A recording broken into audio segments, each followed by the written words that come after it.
అందరికీ నమస్తే. నేను రాఘవేంద్ర, తెలుగు ట్రావెలర్ని.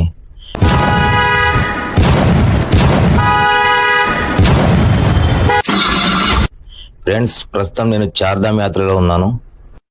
చార్ధామ్ యాత్ర ఎలా చేయాలి అనేది ఫుల్ డీటెయిల్స్ పెట్టాను. ఈ వీడియో చివరి దాకా చూడండి.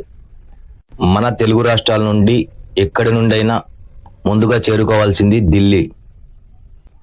బైక్ మీద వచ్చినా, బస్సులో వచ్చినా, బై రోడ్డు జర్నీలో వచ్చినా, మీ ఓన్ వెహికల్ తీసుకొచ్చినా, లేదా ట్రైన్ కు వచ్చినా, ఫ్లైట్ కు వచ్చినా ముందుగా చేరుకోవాల్సింది ఢిల్లీ. ఢిల్లీలో చాలా టూర్స్ అండ్ ట్రావెల్స్ ఉంటాయి. మన చార్ధామ్ యాత్ర గురించి ప్యాకేజీలు ఉంటాయి. మనం చూసుకొని మాట్లాడుకొని వాళ్ళ దగ్గర నుంచి వెహికల్ తీసుకొని వెళ్ళొచ్చు. మేము మాత్రం హైదరాబాద్ నుండి బై రోడ్డు జర్నీ మా కారులో వచ్చాము. ఢిల్లీ నుండి హరిద్వార్ చేరుకున్నాం. హరిద్వార్ లో చూడవలసిన ప్రదేశాలు చాలా ఉన్నాయండి. గంగా ఘాట్, హరికిపోరి మందిర్, మానసదేవి ఆలయం ఉన్నాయి. అవి సందర్శించి డెహ్రాడూన్ మీదుగా యమునోత్రి చేరుకోవాలి. హరిద్వార్ నుండి యమునోత్రి 170 కిలోమీటర్లు వస్తుంది. మనకు డెహ్రాడూన్ దాటాక హిమాలయ పర్వతాలు మొదలవుతాయి. ఈ అందమైన లొకేషన్ చూసుకుంటూ ప్రయాణం సాగించవచ్చు. ఇక్కడ చిన్న రిజర్వాయర్ వచ్చింది దారిలో. డెహ్రాడూన్ తర్వాత మనకు బార్కోట్ సిటీ వస్తుంది. బార్కోట్ పెద్ద సిటీ.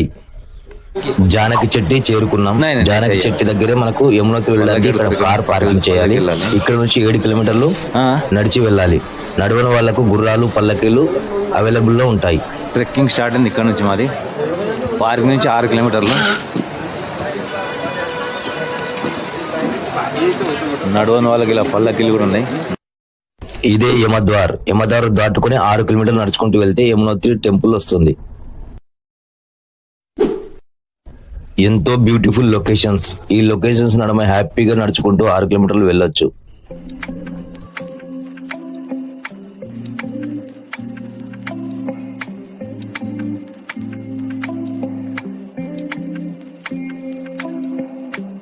యమునోత్రి చేరుకున్నాం. యమునోత్రిలోని యమునా మాత ఆలయం ఇది. యమునా నది పుట్టిన స్థలం. గర్భగుడిలో అమ్మవారు ఇలా ఉంటారు.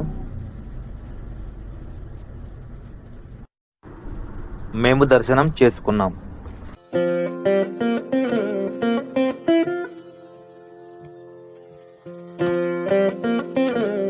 యమునోత్రి నుంచి తిరిగి గంగోత్రికి బయలుదేరాం.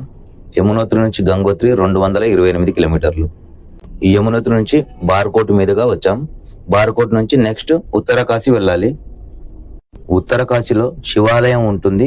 శివాలయం దర్శించుకొని వెళ్ళొచ్చు. ఇదే ఉత్తరకాశీ సిటీలోని ఎంట్రన్స్ దగ్గర ఉన్న టనల్ కొత్తగా నిర్మించారు.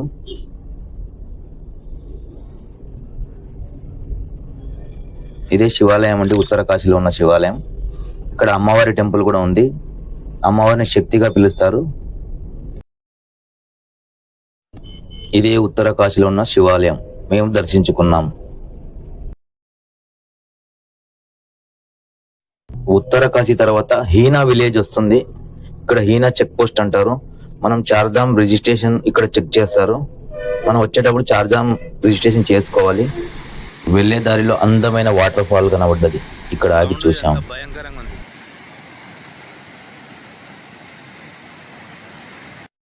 చార్ధామ్ యాత్ర చేయాలనుకునే వాళ్ళు ముందుగా రిజిస్ట్రేషన్ చేసుకోవాలి. ఉత్తరాఖండ్ టూరిజం వెబ్సైట్ లో మన రిజిస్ట్రేషన్ చేసుకోవాలి. మనం వచ్చే డేట్, మన డీటెయిల్స్ అన్ని ఎంటర్ చేయాలి. మనం ఓన్ కారులో వస్తే car details, car number enter చేయాలి. లేకుంటే ఇక్కడ వెళ్ళనివ్వరు. ఈ ఏరియాలో కారు నడిపే వాళ్లకు కంపల్సరీ షూ మెయింటైన్ చేయాలి. షూ లేకుంటే ఫైన్ వేస్తారు.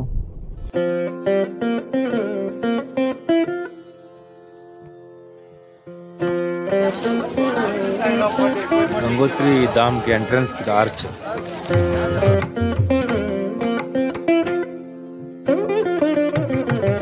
గంగోత్రి టెంపుల్ కి చేరుకున్నాం.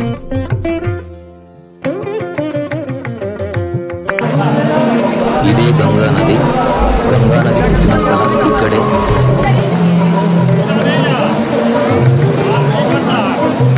గంగా మాత ఆలయం ఇదే. మా దర్శనం ముగిసింది.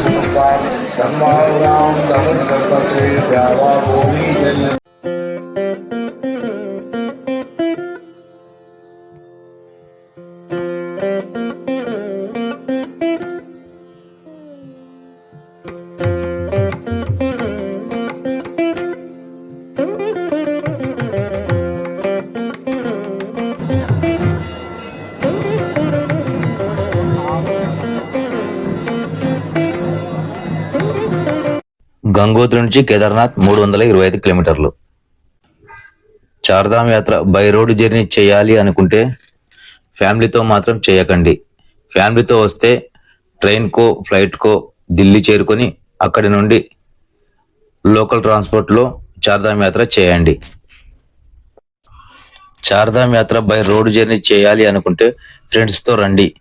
అందులో అందరికీ కారు డ్రైవింగ్ వచ్చి ఉండాలి. ఒక్కరే నడపడం చాలా కష్టం. ఎందుకంటే ఇక్కడున్న వాతావరణానికి మనం ముందుగా నీరసపడిపోతాం. గన్సాలి చేరుకున్నాం. గన్సాలి తర్వాత గుప్తకాశీ వచ్చాం. గుప్తకాశీ తర్వాత సీతాపూర్ చేరుకున్నాం. సీతాపూర్ నుంచి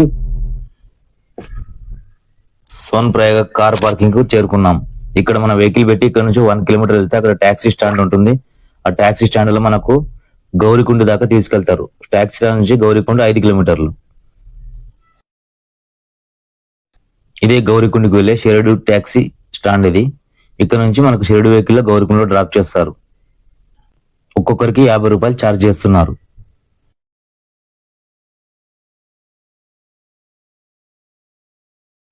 గౌరికుండకు చేరుకున్నాం. ఇక్కడ నుంచి 16 కిలోమీటర్లు ట్రెక్కింగ్ చేయాలి. నడవలేని వారికి గుర్రాలు పల్లకీలు ఉంటాయి. గుర్రాలకు అప్ అండ్ డౌన్ 6,000 ఛార్జ్ చేస్తారు. పల్లకీలకు 8,000 ఛార్జ్ చేస్తారు. ఈ రేట్లు ఫిక్స్డ్ కాదు, సీజన్ బట్టి మారుతుంటాయి. ఈ ఏరియాలో చలి బాగా వేస్తుంది. కంపల్సరీ స్వెటర్ క్యారీ చేయండి. Sweater, monkey cap, hand gloves, rain coat compulsory carry చేయండి.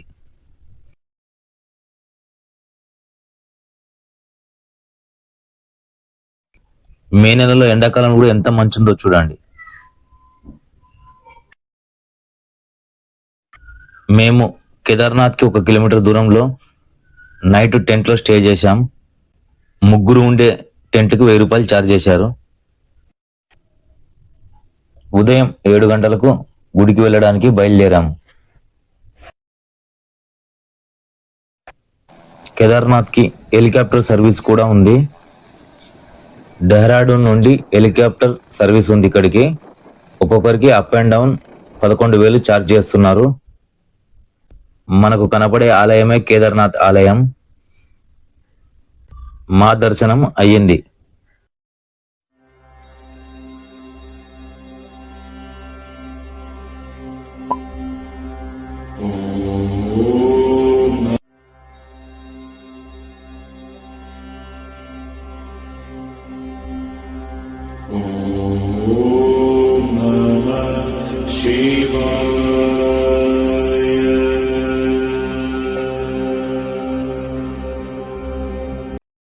నా దర్శనం ముగించుకొని తిరిగి సోన్ప్రయాగ కార్ పార్కింగ్ బయలుదేరాను.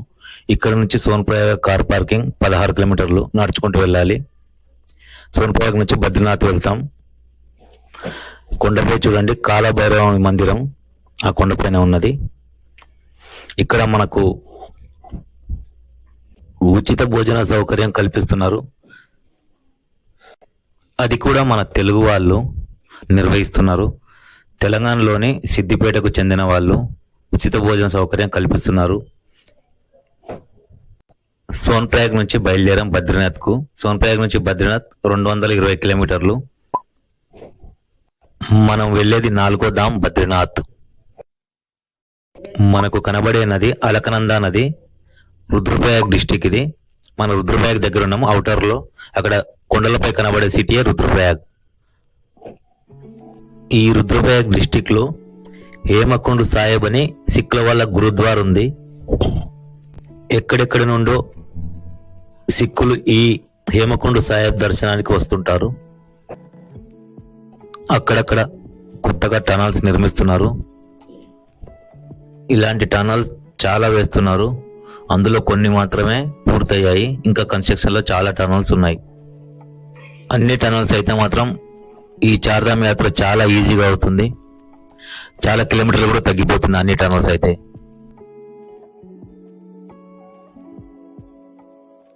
ఇప్పుడు మనం కరణ్ ప్రయాగ్ చేరుకున్నాం. రుద్రప్రయాగ్ డిస్టిక్ లో కరణ్ ప్రయాగ్ ఊరిది.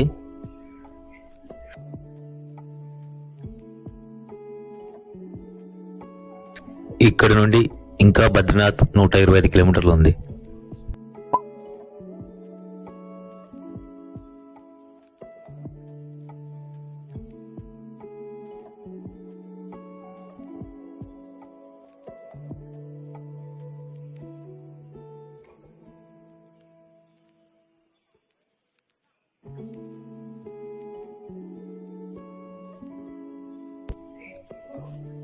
మనం ప్రస్తుతం జోసిమఠ్లో ఉన్నాం.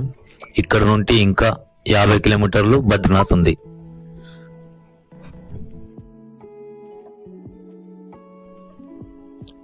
చార్ధామ్లో 4వ ధామ్ బద్రీనాథ్కు చేరుకున్నాం. బద్రీనాథ్ ఇంకొక 5 కిలోమీటర్లు మాత్రమే ఉంది.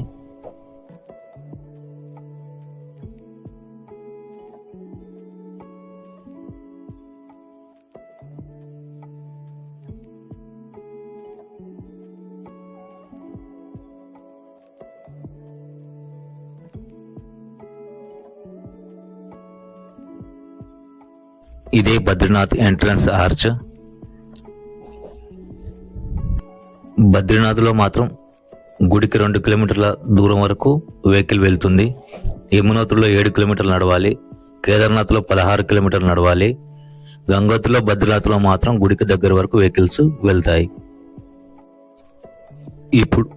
ఇప్పుడు సీజన్ కనుక పార్కింగ్ మాత్రం కొద్దిగా త్వరగా దొరకదు. కొద్దిగా గుడికి దూరంగా దొరుకుతుంది. సీజన్ కదా, వెహికల్స్ ఎక్కువ వస్తుంటాయి, చిన్న రోడ్లు, అందుకే కొద్దిగా గుడికి 2-3 కిలోమీటర్ల దూరంలో పార్కింగ్ దొరుకుతుంది. మిగతా 3 ధాముల కన్నా హైట్ లో ఉంటుంది ఈ బద్రీనాథ్, కనుక చలి ఎక్కువగా ఉంటుంది. చార్ధామ్ యాత్ర చేయాలనుకునే వాళ్ళు ఏప్రిల్ మేలో చేయండి. జూన్ నుండి వర్షాలు పడతాయి. ఏప్రిల్ మేలో రావడమే బెస్ట్.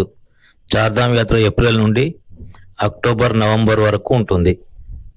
ఈ చార్ధామ్ యాత్రకు చిన్నపిల్లల్ని తేవడం కూడా కొద్దిగా రిస్కే. ఎందుకంటే వాతావరణం ఎప్పుడు ఎలా ఉంటుందో చాలా డిఫరెంట్గా ఉంటుంది. అప్పుడే వర్షం పడుతుంది, అప్పుడే చలి పెరుగుతుంది. అందుకే చిన్నపిల్లల్ని తేవడం కొద్దిగా రిస్క్. మనకు కనబడుతున్నది బద్రీనాథ్ ఆలయం.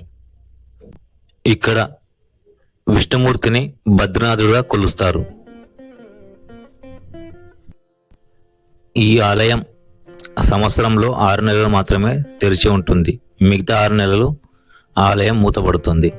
ఎందుకంటే ఇక్కడ మంచు ఎక్కువ ఉండడం వల్ల ఎవరికి రావడానికి కుదరదు. అందుకే ఆలయం మూయబడుతుంది 6 నెలలు. ఏప్రిల్ మే నుంచి అక్టోబర్ నవంబర్ వరకే ఈ చార్ధామ్ యాత్ర ఉంటుంది. అందులో మనకు ఏప్రిల్ మేనే సేఫ్గా ఉంటుంది. ఎందుకంటే ఎండలు ఉంటుంది, చలి తక్కువ ఉంటుంది. మిగతా రోజులు వచ్చే వర్షాలు స్టార్ట్ అయితే ఇక్కడ రోడ్ స్లైడింగ్ చాలా అవుతుంది. అందు గురించి మనకి ఏప్రిల్ మే రావడం చాలా సులభం.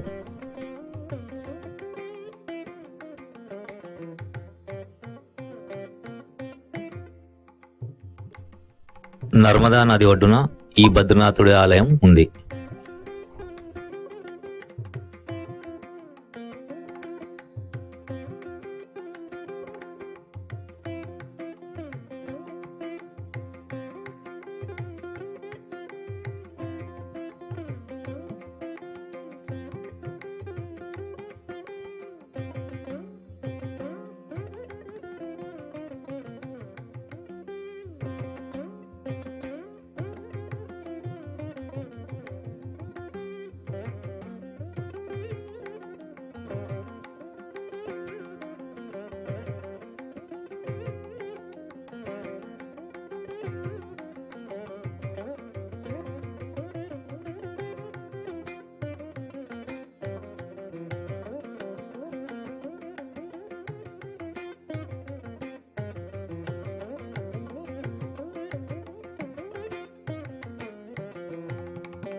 ఓకేనండి, ఈ వీడియో నచ్చినట్టయితే లైక్ చేయండి, షేర్ చేయండి, సబ్స్క్రైబ్ చేసుకోండి. నెక్స్ట్ నేపాల్లోని కాఠ్మండ్లో ఉన్న పశుపతినాథ్ ఆలయంతో మేము ముందుకు వస్తాను. అంతవరకు సెలవు. జై హింద్.